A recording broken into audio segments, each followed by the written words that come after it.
俄乌开战1周年，普京自书自文，拜登快速回应，双方的底牌还剩多少？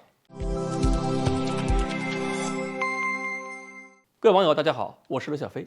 2月21日，也就是去年那个2月21日，普京在战前发表第一次讲话的整整1周年之际，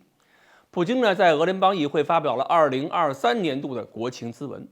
这次国情咨文是普京亲自写的。而且呢，发表之前，俄罗斯全国上下预先通知，组织大家收看，搞得非常隆重。所以呢，大家还一度有过各种猜测，比如普京是不是要在咨文中宣布把特别军事行动改成战争了？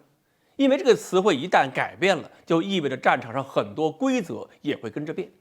比如交战双方的打击范围、目标选取的相关禁忌会少很多，也就是说，未来交战的烈度会更强了。不过，等我们看完整个国情咨文之后，发现这个咨文没有预想那么激烈，没有说任何正式宣战的话。但是，普京这次拿出的态度，实际上也是表示要通过全国转入战时机制，坚决通过拼消耗的方式把战争进行到底。比如，要求积极的引进提高陆军和海军的战备能力的技术。这个技术呢是存在的，而且他们的生产和实施步伐呢正在加快。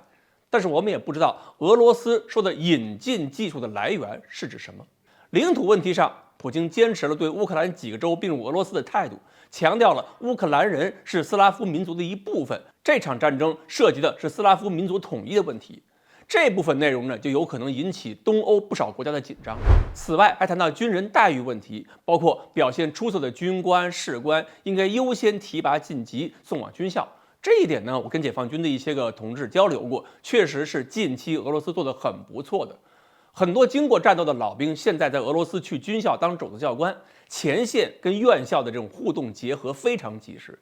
说明俄罗斯在兵力资源方面有明显的好转趋势。还有退伍军人基金的使用要避免官僚主义，每个家庭要配备自己的社工，要推动国防工业员工住房优惠租赁计划。大企业应该在俄罗斯创造技术和就业机会，要游艇干什么？说明普京在要求俄罗斯做长期战争的准备，要积累手中底牌的数量。另外，最重要的信息恐怕还是体现在核力量建设方面。普京说，俄罗斯核力量的现代化装备已经占了91%，并且俄罗斯不会重新回到新削减战略武器条约。这也多少说明了，普京还是要用核力量的不透明、核威慑的这种态度来弥补常规力量的不足，提高美国、欧洲干涉的心理成本。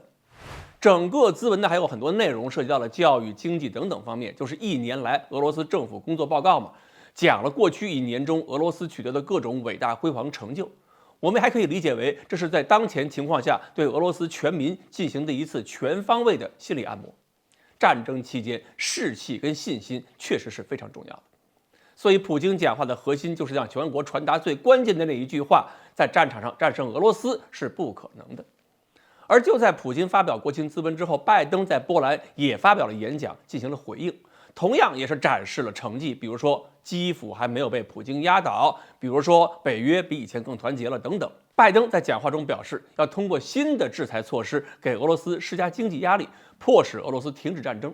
他的发言中呢，有很多心理战部分，表示美国跟欧洲不寻求控制和摧毁俄罗斯。首先，客观上讲，美国跟北约也确实不敢把俄罗斯逼入一个打核战争的死胡同，所以要给俄罗斯方面一个不必拼命的理由，避免把俄罗斯变成一个没有泄压阀的高压锅。再有，拜登的发言也是在表示，通过有限的手段就可以让俄罗斯承受的压力不断加码。在访问基辅期间，拜登还表示，美国及其盟国承诺向乌克兰转移700辆坦克、数千辆装甲车、超过200万发炮弹。这次甚至不排除从美军坦克库存中直接提货。通过这种方式，也是警告俄罗斯，北约还是有点家底儿，能够跟俄罗斯拼消耗的。看来呢，俄罗斯还有美国、北约目前还都是对着呐喊，在互相挥舞拳头。声浪虽然喊得非常高，但是走向彻底对抗的决心，现在看来谁都下不了。